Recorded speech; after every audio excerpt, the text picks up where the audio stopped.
Sometimes as government, especially when we get large, we get big, we sort of lose sight because we're too busy maintaining ourselves that we forget why we're actually here. Well, the great part about it is I had a chance to visit Hazard, I had a chance to visit up here in Lexington today and find out facilities that have understood what the mission is, and they're doing it every day. So I'm proud to have that. I'm proud to review what the center is doing, and these folks and elected officials and folks and the government here with that are living proof to that. And yes, as hard as it is for an old North Georgia boy 40 miles from Athens, Kentucky, you're doing it good, okay? And I appreciate that. With that, I'll take a few questions. Are there any concerns to cuts here in Kentucky? No, the concerns that we're looking at right now, we've been very proactive in this from the day one. We're following what the president ordered. The people elected with Donald Trump with a mandate to actually change government. Well, what we also understood is in the VA, we have a commitment to benefits and health that veterans have earned. So what we did early on, when we looked at the hiring freeze, when we looked at the probationary cuts, and anything that may go in the future, we took out over 300,000 positions and said, those are off the table. We don't even talk about those. Most all the positions, especially if they're forward-facing, with a patient, with a veteran getting their benefits, on the crisis lines, those kind of things, those are exempt to start with.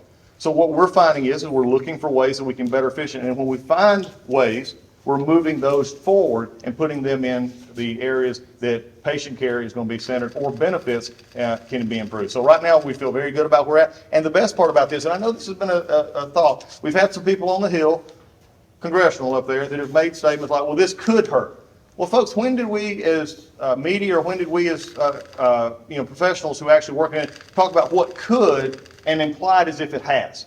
And that's not what happened. In fact, we've actually put in a position that all of these, especially these here at your centers, they know that if they had an issue with an exemption needed, they can put that up the line, and we've actually put back places going. Contracts, we're doing the same thing. So it's a great question. I appreciate it. Next.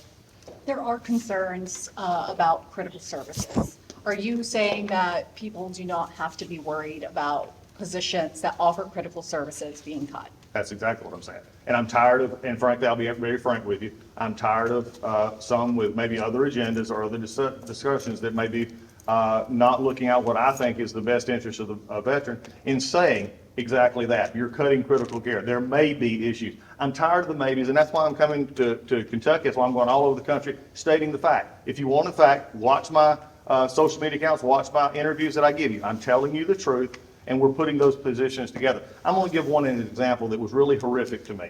We had a senator say that we had cut veteran crisis line responders, those people who pick up the phone when veterans need help. And you know what? We did not. Number one, we didn't. It was a lie, and I call it what it is. There was actually some people in the staff offices, the back offices of our veteran crisis line, that were called up. But you know, the minute we found out about that, Chris Sire, who's my chief of staff, and others, we said, look, we're not even going to get the perception that somebody would say that we're cutting a critical service to one of our needs, and we actually exempted that group as well. So if anybody wants to play politics with what's going on, and when we're trying to make it more efficient and work for this government and take tax dollars and follow what Donald Trump has said, that and the American people voted for, to make an efficient government that does what it's supposed to do, then those kind of things are off the table. And I'm going to be here to tell them the truth.